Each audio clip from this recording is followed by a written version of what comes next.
Hello everyone, welcome to CRB academy. CRB academy YouTube চ্যানেলে তোমাদের সকলকে জানাই স্বাগত। তো দেখো, আজকের এই ক্লাসেও আমরা আলোচনা করব তোমাদের আপকামিং ডাব্লিউপি এবং কলকাতা পুলিশ কনস্টেবল পরীক্ষাকে টার্গেট করে সিলেবাস ভিত্তিক হুবহু কমনযোগ্য 40টি জিকে প্রশ্ন উত্তর।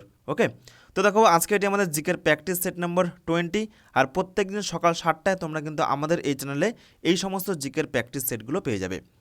তো দেখো, এই বছর তোমাদের কিন্তু ডাব্লিউপি এবং কলকাতা পুলিশ কনস্টেবল মিলিয়ে মোট শূন্যপদ কিন্তু প্রায় 15,000-এর কাছাকাছি রয়েছে। তো তোমাদের টার্গেট থাকবে এইখান থেকে একটি চাকরি নেওয়ার, একটি সিট দখল করার। তো তোমাদের লক্ষ্য থাকবে একটি সিট আমার হয় এভার নয় নেভার। তো দেখো, এই যে বিপুল পরিমাণ ভ্যাকেন্সি বেরিয়েছে এই বছর, এটা যদি একবার হাতছাড়া হয়ে যায় পরবর্তীতে কিন্তু প্রচুর আফসোস করতে হবে। সুতরাং খুব ভালো করে কিন্তু প্রস্তুতি চালিয়ে যাও। পড়াশোনার পাশাপাশি মাঠ প্র্যাকটিসটাও কিন্তু জরুরি, এবং প্রতিনিয়ত কিন্তু আমাদের এই চ্যানেলে তোমাদের পুলিশ পরীক্ষার জন্য ফ্রিতে ক্লাস চলছে।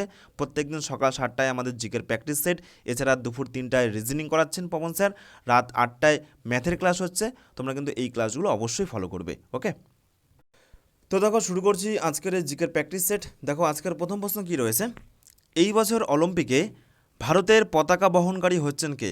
তো দেখো, এই বছর অর্থাৎ 2024 সালে কিন্তু আবারও অলিম্পিক হতে চলেছে, সেটি হচ্ছে প্যারিসে অনুষ্ঠিত হবে। তো এই অলিম্পিকে ভারতের পতাকা বহনকারীকে, দেখো 4টে অপশন রয়েছে, সঠিক উত্তর কী হবে?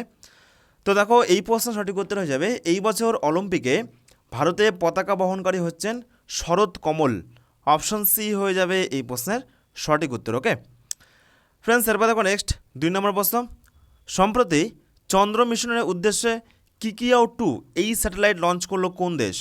তো দেখো, এগুলো কিন্তু কারেন্ট অ্যাফেয়ার্সের গুরুত্বপূর্ণ প্রশ্ন। সঠিক উত্তর কী হবে? ভারতবর্ষ, চীন, রাশিয়া নাকি জাপান? তো এই প্রশ্নের সঠিক উত্তর হয়ে যাবে, চন্দ্র মিশনের উদ্দেশ্যে কিকিয়াও 2 এই স্যাটেলাইট সম্প্রতি লঞ্চ করলো চীন।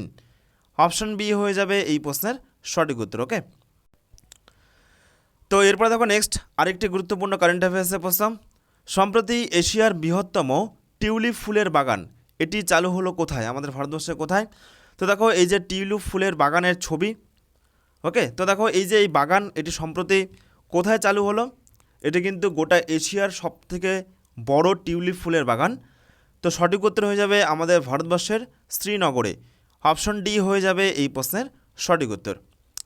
ফ্রেন্ডস, এরপর দেখো ছোট্ট একটি অ্যানাউন্সমেন্ট, তোমাদের আপকামিং ডাব্লিউপি কনস্টেবল এবং কলকাতা পুলিশ কনস্টেবল পরীক্ষাগুলোকে টার্গেট করে দেখো অলরেডি 28শে মার্চ থেকে আমাদের সিআরপি একাডেমির তত্ত্বাবধানে পুলিশ পরীক্ষার জন্য নতুন একটি ব্যাচ শুরু হলো। ওকে, এই ব্যাচে কিন্তু জিকে, ম্যাথ, রিজনিং, ইংরেজি প্রত্যেকটা বিষয় কিন্তু অধ্যায় ধরে ধরে বেসিক লেভেল থেকে প্রথম থেকে করানো হচ্ছে। ডাব্লিউপির নতুন সিলেবাস এবং প্যাটার্ন অনুযায়ী কিন্তু এই ব্যাচে তোমরা ক্লাস পেয়ে যাবে। প্রত্যেকটা বিষয়ের একদম ডেসক্রিপটিভ প্লাস এমসিকিউ দুটো ফরম্যাটেই তোমরা কিন্তু ক্লাসগুলো পেয়ে যাবে।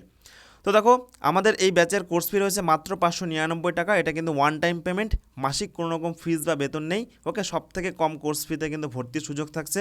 একেবারে পরীক্ষা পর্যন্ত কিন্তু আমরা গাইডেন্স করিয়ে দেবো। এছাড়া নতুন সিলেবাস অনুযায়ী পরীক্ষার অনেক আগেই তোমরা কিন্তু সিলেবাসটা কমপ্লিট পেয়ে যাবে, যেন পরবর্তীতে তোমরা রিভিশন করতে পাও। ওকে, নেক্সট দেখো, পরীক্ষা তোমরা কিন্তু হুবহু কমনও পেয়ে যাবে। আমরা এর আগের ব্যাচগুলো থেকেও, আগের পরীক্ষাগুলোতেও প্রচুর ছেলেমেয়ে কিন্তু কমন পেয়েছে, এবং এই সমস্ত ব্যাচগুলো থেকে কিন্তু তোমরা আপকামিং পুলিশ পরীক্ষাতে প্রত্যেকটা বিষয় থেকে কিন্তু প্রশ্ন কমন পেয়ে যাবে। তো দেখো, তোমরা যদি আমাদের এই ব্যাচে ভর্তি হতে চাও, দেখো এটা আমাদের অফিসিয়াল হোয়াটসঅ্যাপ নম্বর 9647553612। তোমরা কিন্তু এই নম্বরে যোগাযোগ করতে পারো, হোয়াটসঅ্যাপ করতে পারো, অথবা ফোন করতে পারো সকাল 9টা থেকে রাত 9টার মধ্যে। অথবা আমি এই ভিডিও ডেসক্রিপশনে কিন্তু এই হোয়াটসঅ্যাপের লিঙ্ক দিয়ে রাখছি, সেখান থেকেও তোমরা কিন্তু আমাদের সাথে যোগাযোগ করে নিতে পারো। ওকে, তো এরপরে দেখো নেক্সট আবার ক্লাসে ফিরে আসলাম। 4 নম্বর প্রশ্ন, ভারতের লৌহ মানব নামে কে পরিচিত? দেখো 4টে অপশন রয়েছে, সঠিক উত্তর কী হবে? তো দেখো, ভারতের লৌহ মানব নামে পরিচিত ভীষণ গুরুত্বপূর্ণ একটি প্রশ্ন, সর্দার বল্লভভাই প্যাটেল। এই টাইপের প্রশ্নগুলো কিন্তু পুলিশ পরীক্ষাতে আসে। দেখো, একটি কিন্তু গুরুত্বপূর্ণ তালিকা আমি এখানে দিয়েছি, পরিচিত নাম এবং প্রকৃত নাম। যেমন দেখো, ভারতের নেপোলিয়ন কাকে বলা হয়? এই তালিকাগুলো কিন্তু ভীষণ গুরুত্বপূর্ণ। আমি এর আগেও বলেছি যে এগুলো কিন্তু খাতায় নোট করবে, তাহলে কিন্তু পরীক্ষার আগে রিভিশন করতে সুবিধা হবে। তো দেখো, ভারতের নেপোলিয়ান কাকে বলা হয়? সমুদ্রগুপ্তকে। এই প্রশ্নগুলো কিন্তু পরীক্ষাতে আসে। ভারতের শেক্সপিয়ার কাকে বলা হয়? কালিদাসকে। ভারতের পক্ষী মানব কাকে বলা হয়? সেলিম আলীকে। ভারতের নাইটেঙ্গেল কাকে বলা হয়? সরোজিনী নাইডুকে। ভারতের শান্তি মানব কাকে বলা হয়? লাল বাহাদুর শাস্ত্রীকে। আর ভারতের লৌহ মানব যেটা প্রশ্ন করালাম সেটা হয়ে যাবে সর্দার বল্লভভাই প্যাটেলকে। ওকে ফ্রেন্ডস, এরপর দেখো নেক্সট 5 নম্বর প্রশ্ন, আন্তর্জাতিক নারী দিবস এটি কোন তারিখে পালন করা হয়? আন্তর্জাতিক নারী দিবস এটি কোন তারিখে পালন করা হয়? তো দেখো এই প্রশ্নের সঠিক উত্তর হয়ে যাবে অপশন সি, 8ই মার্চ। ওকে, 8ই মার্চ আন্তর্জাতিক নারী দিবস পালন করা হয়। তো এরপরে দেখো নেক্সট 6 নম্বর প্রশ্ন, জাতীয় কংগ্রেস প্রতিষ্ঠার সময় ভারতের ভাইসরয় কে ছিল? ভীষণ গুরুত্বপূর্ণ একটি প্রশ্ন। তো দেখো জাতীয় কংগ্রেস প্রতিষ্ঠা হয়েছিল 1885 সালে। প্রথম সভাপতি হচ্ছে উমেশচন্দ্র ব্যানার্জি। তো সেই সময় ভারতের ভাইসরয় কে ছিল? তো এই প্রশ্নের সঠিক উত্তর হয়ে যাবে, সেই সময় ভারতের ভাইসরয় ছিল লর্ড ডাফরিন। অপশন বি হয়ে যাবে এই প্রশ্নের সঠিক উত্তর। ওকে ফ্রেন্ডস, এরপর দেখো নেক্সট 7 নম্বর প্রশ্ন, ভারতের দীর্ঘতম সেচ খাল কোনটি? ভারতের দীর্ঘতম সেচ খাল কোনটি? তো দেখো এই প্রশ্নের সঠিক উত্তর হয়ে যাবে, ভারতের দীর্ঘতম সেচ খাল হলো ইন্দিরা গান্ধী খাল। অপশন বি হয়ে যাবে এই প্রশ্নের সঠিক উত্তর। নেক্সট দেখো 8 নম্বর, প্লাস্টিক থাকে না কোনটিতে? উদ্ভিদ কোষে, দেহকোষে, প্রাণী কোষে নাকি রাইবোজোমে? কিসে প্লাস্টিক থাকে না? তো মনে রাখবে যে সবসময় কিন্তু প্রাণী কোষে প্লাস্টিক থাকে না। ওকে, প্রাণী কোষে যেমন কোষপ্রাচীরও থাকে না, সেরকম কিন্তু প্লাস্টিকও থাকে না। তাহলে অপশন সি হয়ে যাবে এই প্রশ্নের সঠিক উত্তর। ভীষণ কিন্তু গুরুত্বপূর্ণ একটি বিজ্ঞানের প্রশ্ন। ফ্রেন্ডস, এরপর দেখো নেক্সট সংবিধান থেকে গুরুত্বপূর্ণ একটি প্রশ্ন, কততম সংবিধান সংশোধনী দ্বারা সিকিমকে সহযোগী রাজ্য হিসেবে ভারতবর্ষে অন্তর্ভুক্ত করা হয়? তো দেখো বিভিন্ন সময় প্রয়োজনে কিন্তু ভারতের সংবিধান সংশোধন করা হয়েছে। ওকে, তো দেখো এই যে সিকিম বর্তমানে আমাদের ভারতবর্ষের একটি অঙ্গরাজ্য। তো সেই সিকিমকে কততম সংশোধনীর মাধ্যমে ভারতবর্ষে অন্তর্ভুক্ত করা হয়েছে? তো সঠিক উত্তর হয়ে যাবে এই প্রশ্নের 36তম। অপশন সি হয়ে যাবে এই প্রশ্নের সঠিক উত্তর। 1975 সালে 36তম সংবিধান সংশোধনীর মাধ্যমে সিকিমকে আমাদের ভারতবর্ষের মধ্যে অন্তর্ভুক্ত করা হয়। তাহলে অপশন সি হয়ে যাবে এই প্রশ্নের সঠিক উত্তর। তো এর পাশাপাশি দেখো বিভিন্ন যে গুরুত্বপূর্ণ সংবিধান সংশোধনীগুলো যেগুলো পরীক্ষাতে আসে, যেমন দেখো 36তম সংবিধান সংশোধন। তো এর মাধ্যমে যেটা প্রশ্নে বললাম, সিকিমকে 1975 সালে সহযোগী রাজ্য হিসেবে ভারতবর্ষে অন্তর্ভুক্ত করা হয়। নেক্সট দেখো 42তম, এটি কিন্তু পরীক্ষার জন্য ভীষণ গুরুত্বপূর্ণ। 42তম সংবিধান সংশোধনের মাধ্যমে কি হয়? তো এই সংশোধনীর মাধ্যমে বিচার বিভাগের ক্ষমতা কমিয়ে সর্বোচ্চ ক্ষমতা দেওয়া হয় সংসদকে, মানে পার্লামেন্টকে। ভারতীয় নাগরিকদের মৌলিক কর্তব্যগুলো কিন্তু লিপিবদ্ধ করা হয় 51A নম্বর ধারায়। ওকে, এটিও কিন্তু পরীক্ষার জন্য গুরুত্বপূর্ণ। এছাড়া এই সংশোধনীর মাধ্যমে আমাদের ভারতীয় সংবিধানের প্রস্তাবনায় 3টি শব্দ যুক্ত করা হয়। কি? সমাজতান্ত্রিক, ধর্মনিরপেক্ষ এবং অখণ্ডতা। ওকে, এই 3টি শব্দ কিন্তু আমাদের প্রস্তাবনায় যোগ করা হয়। নেক্সট দেখো 44তম সংবিধান সংশোধন। তো 44তম সংবিধান সংশোধনের মাধ্যমে গুরুত্বপূর্ণ একটি বিষয় হয়, সেটি হলো সম্পত্তির অধিকারকে মৌলিক অধিকারের তালিকা থেকে বাদ দেওয়া হয়। ওকে, বর্তমানে কিন্তু সম্পত্তির অধিকার এটি একটি আইনি অধিকার এবং এটি কিন্তু আগে ছিল মৌলিক অধিকার, কিন্তু 44তম সংবিধান সংশোধনের মাধ্যমে এই সম্পত্তির অধিকারকে মৌলিক অধিকারের তালিকা থেকে বাদ দেওয়া হয়েছে। নেক্সট দেখো 61তম সংবিধান সংশোধনী। তো দেখো 61তম সংবিধান সংশোধনের মাধ্যমে কি হয়, ভোট অধিকারের যে বয়স আগে কিন্তু 21 বছর ছিল, সেটা কিন্তু কমিয়ে 3 বছর কমিয়ে 18 বছর করা হয়েছে। এবং আরেকটি গুরুত্বপূর্ণ সংবিধান সংশোধন যেটি কিন্তু পরীক্ষাতে হামেশাই আসে, যে 101তম সংবিধান সংশোধন।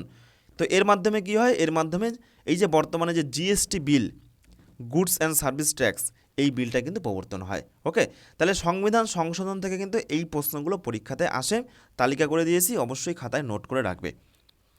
ফ্রেন্ডস, এরপর দেখো নেক্সট একটি গুরুত্বপূর্ণ বিমানবন্দর, দেবী অহল্যাবাই হোলকার বিমানবন্দর, এটি কোথায় অবস্থিত?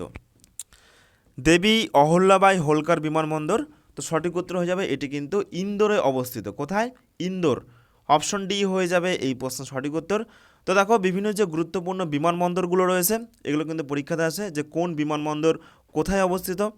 যেমন দেখো স্বামী বিবেকানন্দ বিমানবন্দর, এটা সঠিক উত্তর হয়ে যাবে রায়পুরে অবস্থিত।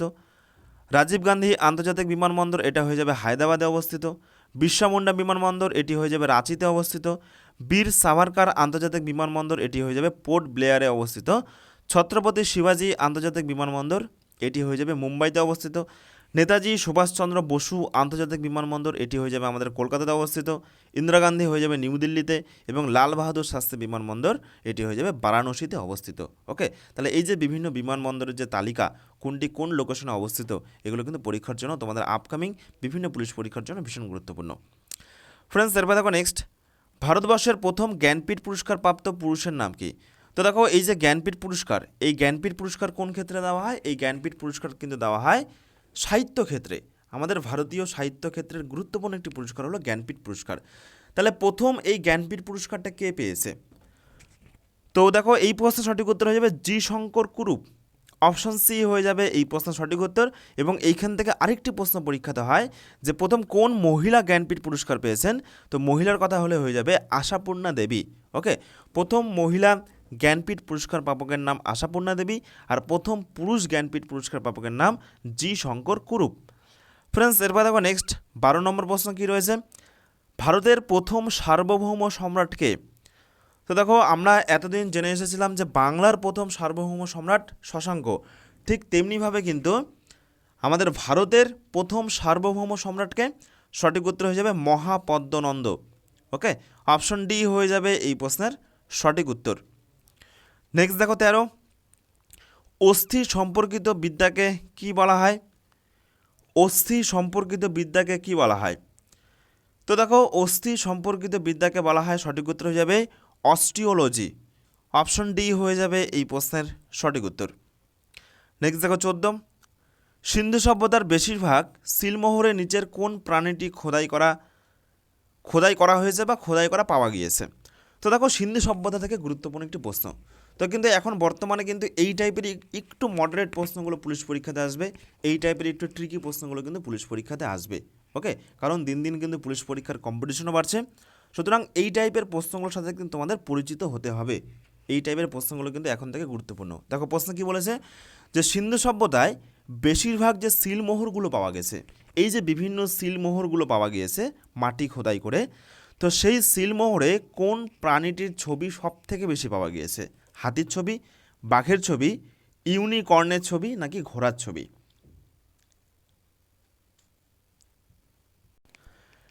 তো দেখো এই প্রশ্নের সঠিক উত্তর হয়ে যাবে ইউনিকর্ন। ওকে, তাহলে এই প্রশ্নের সঠিক উত্তর হয়ে যাবে অপশন সি, ইউনিকর্নের ছবি কিন্তু সব থেকে বেশি পাওয়া গিয়েছে। তাহলে এই ইউনিকর্নটা কি? তো দেখো ইউনিকর্নটা হলো একটি পৌরাণিক ছবি।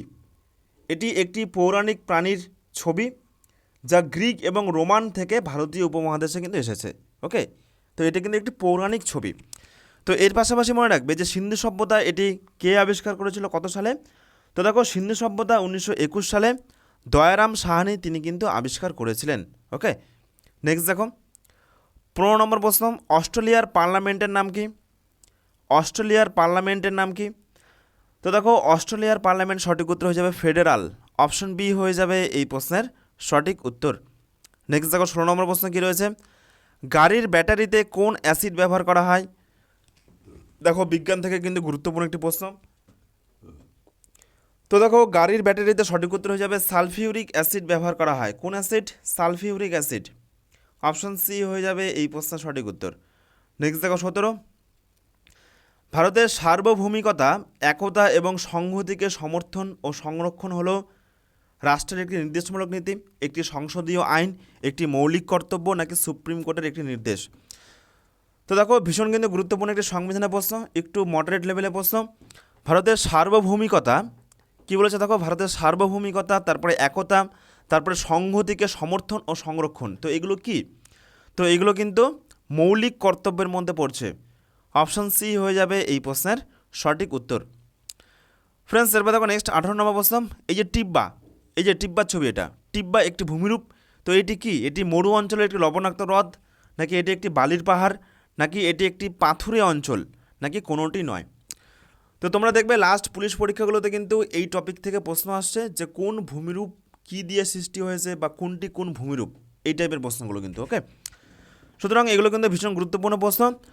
তো সঠিক উত্তর হয়ে যাবে দেখো টিব্বা, এটি কিন্তু একটি বালির পাহাড়, বালির পাহাড়কে বলা হচ্ছে টিব্বা। অপশন বি হয়ে যাবে এই প্রশ্নের সঠিক উত্তর। ফ্রেন্ডস, এরপর দেখো নেক্সট 19 নম্বর প্রশ্ন, দোহার রচয়িতাকে? দোহার রচয়িতাকে তো দেখো দোহার রচয়িতা হলেন, সঠিক উত্তর হয়ে যাবে কবির। দোহার রচয়িতা হলেন কবির। অপশন বি হয়ে যাবে এই প্রশ্নের সঠিক উত্তর। নেক্সট দেখো 20 নম্বর প্রশ্ন, কোন প্রাণীর দেহে ভেনাস হৃৎপিণ্ড থাকে? কোন প্রাণীর দেহে ভেনাস হৃৎপিণ্ড থাকে? তো সঠিক উত্তর হয়ে যাবে মাছের দেহে। মনে রাখবে যে মাছের দেহে কিন্তু ভেনাস হৃৎপিণ্ড থাকে। অপশন সি হয়ে যাবে এই প্রশ্নের সঠিক উত্তর। নেক্সট দেখো 21 নম্বর প্রশ্ন, ভারতবর্ষের সংবিধান নিম্নোক্ত আইনকে মডেল করে গড়ে উঠেছে? কোন আইনকে মডেল করে আমাদের ভারতীয় সংবিধান গড়ে উঠেছে? দেখো সঠিক উত্তর কী হবে? ভীষণ কিন্তু গুরুত্বপূর্ণ একটি প্রশ্ন। তো সঠিক উত্তর হয়ে যাবে গভর্নমেন্ট অফ ইন্ডিয়া অ্যাক্ট, যাকে বাংলাতে বলা হয় ভারত শাসন আইন। 1935 সালের যে ভারত শাসন আইন বা গভর্নমেন্ট অফ ইন্ডিয়া অ্যাক্ট, তো এই আইনকে মডেল করে কিন্তু আমাদের বর্তমানে ভারতীয় সংবিধান এটা গড়ে উঠেছে। অপশন ডি হয়ে যাবে এই প্রশ্নের সঠিক উত্তর। ওকে, আর মনে রাখবে যে আমাদের ভারতীয় সংবিধান কিন্তু বর্তমানে গোটা পৃথিবীর সবথেকে বড়, সবথেকে বৃহত্তম লিখিত সংবিধান। ওকে, নেক্সট দেখো 22 নম্বর প্রশ্ন, ভীষণ কিন্তু গুরুত্বপূর্ণ একটি গ্রন্থ, to life or not life. To life or not life এই বইটির লেখককে? তো দেখো to life or not life এই বইটির লেখক হলেন, সঠিক উত্তর হয়ে যাবে নীরজ সিং চৌধুরী। অপশন ডি হয়ে যাবে এই প্রশ্নের সঠিক উত্তর। ওকে ফ্রেন্ডস, এরপর দেখো নেক্সট 23 নম্বর প্রশ্ন, মানবদেহের ক্ষুদ্রতম অস্থির নাম কি? মানবদেহের ক্ষুদ্রতম অস্থির নাম কি? তো দেখো আমাদের মানবদেহের সব থেকে ছোট যদি বলা হয় হাড় বা অস্থি, সেটা সঠিক উত্তর হয়ে যাবে স্টেপিস। অপশন বি হয়ে যাবে এই প্রশ্নের সঠিক উত্তর। এটি কিন্তু আমাদের মানবদেহের কানে অবস্থিত। ওকে, তো এরপর দেখো নেক্সট 24 নম্বর প্রশ্ন, বিহারের দুঃখ কোন নদীকে বলা হয়? বিহারের দুঃখ কোন নদীকে বলা হয়? তো দেখো বিহারের দুঃখ বলা হয়, সঠিক উত্তর হয়ে যাবে কোশি নদীকে। ওকে, পাশাপাশি আমাদের পশ্চিমবঙ্গের দুঃখ কোন নদীকে বলা হয়? দামোদর নদকে। ওকে, তো এগুলো কিন্তু পরীক্ষার জন্য ভীষণ গুরুত্বপূর্ণ। ফ্রেন্ডস, এরপর দেখো নেক্সট, পঞ্চায়েতগুলি নিচের কোনটি সঠিক উত্তর হবে? কেবলমাত্র কর বা ট্যাক্স ধার্য করতে পারে, নাকি কোনো ট্যাক্স ধার্য করতে পারে না, নাকি কেবলমাত্র সরকারি অনুদান পায়, নাকি কর, শুল্ক, টোল ইত্যাদি ধার্য এবং আদায় করতে পারে? সঠিক উত্তর কী হবে? তো দেখো এই প্রশ্নের সঠিক উত্তর হয়ে যাবে পঞ্চায়েতগুলি কেবলমাত্র সংবিধান অনুযায়ী কর, শুল্ক, টোল ইত্যাদি ধার্য করতে পারে এবং আদায় করতে পারে। অপশন ডি হয়ে যাবে এই প্রশ্নের সঠিক উত্তর। ভীষণ কিন্তু গুরুত্বপূর্ণ একটি প্রশ্ন, তোমরা কিন্তু এইখান থেকে প্রচুর প্রশ্ন দেখবে, পরীক্ষাতে কিন্তু কমন পেয়ে যাবে। ওকে, নেক্সট দেখো 26 নম্বর প্রশ্ন, কম্পিউটার থেকে গুরুত্বপূর্ণ একটি প্রশ্ন, যে কম্পিউটারের কোন অংশটি ডেটা স্টোর করে? কম্পিউটারের কোন অংশটি ডেটা স্টোর করে বা তথ্য সংগ্রহ করে? তো সঠিক উত্তর হয়ে যাবে হার্ড ডিস্ক। অপশন সি হয়ে যাবে এই প্রশ্নের সঠিক উত্তর। ফ্রেন্ডস, এরপর দেখো নেক্সট 27 নম্বর প্রশ্ন, কোন প্রাণীর গমন পদ্ধতি হলো লুপিং?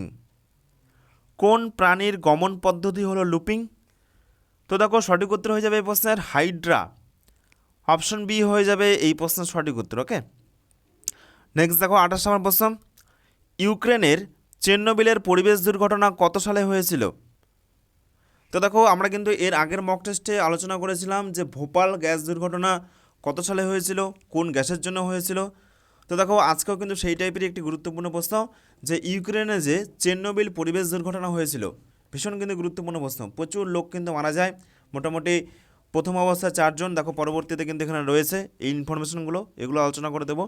তার আগে দেখে নাও যে ইউক্রেনের চেরনোবিলের পরিবেশ দুর্ঘটনা সঠিক উত্তর হয়ে যাবে কত সালে হয়েছিল? 1986 সালে। অপশন বি হয়ে যাবে এই প্রশ্নের সঠিক উত্তর। তো দেখো এই দুর্ঘটনায়, এই পরিবেশ দুর্ঘটনায় 4 জন কর্মী মারা যান, পরবর্তীতে 237 জন মানুষ কিন্তু এই পারমাণবিক বিকিরণের ফলে অসুস্থ হয়ে যায়। ওকে, এবং প্রথম 3 মাসে কিন্তু প্রায় 31 জন এই দুর্ঘটনার কবলে পড়ে মারা যায়, যাদের অধিকাংশই কিন্তু উদ্ধারকর্মী। তাহলে এটি ঘটেছিল এই মর্মান্তিক দুর্ঘটনা কত সালে? 1986।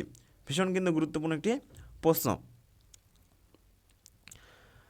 ফ্রেন্ডস, এরপর দেখো নেক্সট 29 নম্বর প্রশ্ন, ভারতীয় বিপ্লবীদের জননী কাকে বলা হয়? ভারতীয় বিপ্লবীদের জননী কাকে বলা হয়? তো দেখো ভারতীয় বিপ্লবীদের জননী সঠিক উত্তর হয়ে যাবে মাদাম কামাকে বলা হয়। অপশন সি হয়ে যাবে এই প্রশ্নের সঠিক উত্তর। ভীষণ গুরুত্বপূর্ণ প্রশ্ন। ফ্রেন্ডস, এরপর দেখো নেক্সট 30 নম্বর প্রশ্ন কী রয়েছে, মানুষের প্রাচনতন্ত্রে কোন উৎসেচকটি খাদ্যের জন্য প্রথমে মিশ্রিত হয়? মানুষের পাচনতন্ত্রে কোন উৎসেচকটি খাদ্যের জন্য প্রথমে মিশ্রিত হয়? তো দেখো এই প্রশ্নের সঠিক উত্তর হয়ে যাবে অ্যামাইলেজ। ভীষণ কিন্তু গুরুত্বপূর্ণ একটি বিজ্ঞানের প্রশ্ন। অপশন সি হয়ে যাবে এই প্রশ্নের সঠিক উত্তর। নেক্সট দেখো 31, কাফুলি নিচের কোন রাজ্যের খাবারের একটি পদ? কাফুলি নিচের কোন রাজ্যের খাবারের একটি পদ? সঠিক উত্তর হয়ে যাবে option D, Uttarakhand. Okay friends, এরপর দেখো নেক্সট 33 নম্বর প্রশ্ন, এলিসা টেস্ট কোন রোগ নির্ণয়ের পদ্ধতি? এলিসা টেস্ট এটি কোন রোগ নির্ণয়ের পদ্ধতি? তো দেখো এই প্রশ্নের সঠিক উত্তর হয়ে যাবে এলিসা টেস্ট এটি হলো এইডস রোগ নির্ণয়ের পদ্ধতি। ওকে, এবং এই রোগটা কীভাবে ছড়ায় এটা কিন্তু পরীক্ষাতে আসে, বিজ্ঞানের গুরুত্বপূর্ণ একটি প্রশ্ন। তো এই রোগটা কিন্তু রক্তের মাধ্যমে, রক্ত এবং যৌন সম্পর্কের মাধ্যমে কিন্তু এই রোগটা ছড়ায়। অপশন বি হয়ে যাবে এই প্রশ্নের সঠিক উত্তর। তো এরপরে দেখো নেক্সট 34 নম্বর প্রশ্ন, ভীষণ কিন্তু গুরুত্বপূর্ণ একটি প্রশ্ন খেলাধুলা থেকে, যে অভিনব বিন্দ্রা তিনি কোন খেলার সাথে যুক্ত?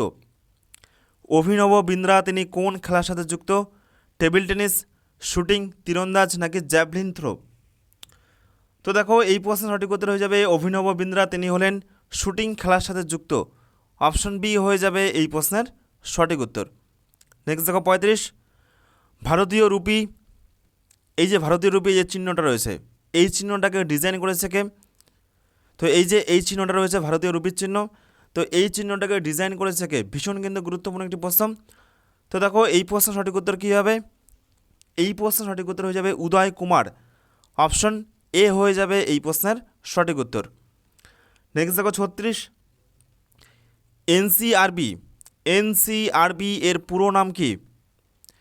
এনসিআরবি এর পুরো নাম কি? তো দেখো এনসিআরবি এর পুরো নাম হলো national crime records bureau. Option B হয়ে যাবে এই প্রশ্নের সঠিক উত্তর। ভীষণ কিন্তু গুরুত্বপূর্ণ একটি প্রশ্ন। তো দেখো এটি কিন্তু প্রতিষ্ঠা হয় 1986 সালে নিউ দিল্লিতে, এবং দেখো এটার যে লক্ষ্য বা মোটো সেটাও কিন্তু এখানে দেওয়া রয়েছে। নেক্সট দেখো 37 নম্বর প্রশ্ন, বিজ্ঞান থেকে আরেকটি গুরুত্বপূর্ণ প্রশ্ন। তোমাদের দেখবে কিন্তু রিসেন্ট যে পরীক্ষাগুলো হলো পুলিশ পরীক্ষা, সেইখানে দেখবে যে বিজ্ঞান থেকে কিন্তু একটু বেশি প্রশ্ন আসছে। ওভারঅল 40টা প্রশ্নের মধ্যে মোটামুটি কিন্তু 10 থেকে 12টা প্রশ্ন বিজ্ঞান থেকে আসছে। আগে কিন্তু ইতিহাস, সংবিধান থেকে বেশি প্রশ্ন আসতো পুলিশ পরীক্ষাগুলোতে। রিসেন্ট ডাব্লিউবির যে ট্রেন্ডিং চলছে সেখান থেকে কিন্তু বিজ্ঞান থেকে বেশি প্রশ্ন আসছে, এবং তোমাদের খুব শীঘ্রই আমরা কিন্তু বিজ্ঞান থেকেও একটি ম্যারাথন ক্লাস করিয়ে দেবো, যেখানে মোটামুটি আমরা 500টি মতো প্রশ্ন আলোচনা করে দেবো। ওকে, এবং সেই ক্লাসটি দেখে নিলে তোমাদের কিন্তু বিজ্ঞান থেকে আর কোনো বিষয় অসুবিধা হবে না। তো দেখো সেই বিজ্ঞান থেকে গুরুত্বপূর্ণ একটি প্রশ্ন, 37 নম্বর প্রশ্ন, কোষের তড়িৎচালক বলের একক কী? কোষের তড়িৎচালক বলের একক কী? তো এই প্রশ্নের সঠিক উত্তর হয়ে যাবে ভোল্ট। অপশন সি হয়ে যাবে এই প্রশ্নের সঠিক উত্তর। নেক্সট দেখো 38 নম্বর প্রশ্ন, ভারতবর্ষে প্রথম আগ্নেয়াস্ত্র ব্যবহার করেন কোন সম্রাট? ভারতবর্ষে প্রথম আগ্নেয়াস্ত্র ব্যবহার করে কোন সম্রাট? তো দেখো সঠিক উত্তর হয়ে যাবে মোগল বংশের প্রতিষ্ঠাতা বাবর। তিনি কিন্তু প্রথম 1526 সালে পানিপথের প্রথম যুদ্ধে তিনি কিন্তু আগ্নেয়াস্ত্র প্রথম ব্যবহার করেন ভারতবর্ষে। অপশন ডি হয়ে যাবে এই প্রশ্নের সঠিক উত্তর। নেক্সট দেখো 39, ডিউজ শব্দটি কোন খেলার সাথে যুক্ত? দেখো খেলাধুলা থেকে কিন্তু এই টাইপের প্রশ্নগুলো পরীক্ষাতে আসে। ডিউজ শব্দটি এটি কোন খেলার সাথে যুক্ত? তো দেখো ডিউজ শব্দটি সঠিক উত্তর হয়ে যাবে এটি লং টেনিস খেলার সাথে যুক্ত। অপশন এ হয়ে যাবে এই প্রশ্নের সঠিক উত্তর। ফ্রেন্ডস, এরপর দেখো নেক্সট 40 নম্বর প্রশ্ন, মূলধন কাকে বলা হয়? দেখো অর্থনীতি থেকে গুরুত্বপূর্ণ একটি প্রশ্ন, মূলধন কি বা মূলধন কাকে বলা হয়? তো মনে রাখবে যে মূলধন হলো উৎপাদিত উপকরণ, ইকোনমিক্সের ভাষায় উৎপাদিত উপকরণই হচ্ছে মূলধন। অপশন সি হয়ে যাবে এই প্রশ্নের সঠিক উত্তর। তো এই হলো আজকের গুরুত্বপূর্ণ মোট 40টি জিকে প্রশ্ন উত্তর। তো এই 40টি জিকে প্রশ্ন উত্তরের মধ্যে তোমরা কে কত স্কোর করলে অবশ্যই কিন্তু কমেন্টে জানাবে। আর তোমরা কিন্তু অবশ্যই আমাদের সিআরপি একাডেমির অফিসিয়াল টেলিগ্রাম গ্রুপে যুক্ত হবে। টেলিগ্রাম গ্রুপে গিয়ে সার্চ করবে সিআরপি একাডেমি, আর দেখবে নিচে জয়েন বাটন রয়েছে, আর যুক্ত হয়ে যাবে আমাদের এই টেলিগ্রাম গ্রুপে। তোমরা আমাদের এই টেলিগ্রাম গ্রুপে কী কী ফেসিলিটি পাবে? তো দেখো তোমরা আমাদের এই টেলিগ্রাম গ্রুপে প্রত্যেক দিন ফ্রি পিডিএফ পেয়ে যাবে, ওকে, জিকে ক্লাসগুলো। নেক্সট দেখো প্রত্যেক দিন বিষয়ভিত্তিক মক টেস্ট পেয়ে যাবে দুপুর 1টায় এবং দুপুর 2টোয়। প্রত্যেক সপ্তাহে কারেন্ট অ্যাফেয়ার্স পেয়ে যাবে, কারেন্ট অ্যাফেয়ার্সের ফ্রি পিডিএফ। এছাড়া সবথেকে বেশি যেটা গুরুত্বপূর্ণ, প্রত্যেক সপ্তাহে সানডে করে রবিবার করে তোমরা কিন্তু পুলিশ পরীক্ষার জন্য ফুল মক টেস্ট পেয়ে যাবে, একদম বিনামূল্যে তোমরা কিন্তু পরীক্ষা দিতে পারবে। তো এই সমস্ত সকল সুবিধার জন্য তোমরা কিন্তু অবশ্যই আমাদের টেলিগ্রাম গ্রুপে যুক্ত হবে।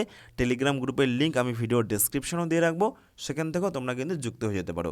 অলরেডি মোটামুটিভাবে কিন্তু প্রায় 2.25 লক্ষ ছাত্রছাত্রী কিন্তু আমাদের এই টেলিগ্রাম গ্রুপে যুক্ত হয়েছে। ওকে, তাহলে এই হলো আজকের ক্লাস। নেক্সট দেখা হচ্ছে আগামীকাল সকাল 7টায় আরেকটি জিকে ক্লাস নিয়ে। ধন্যবাদ।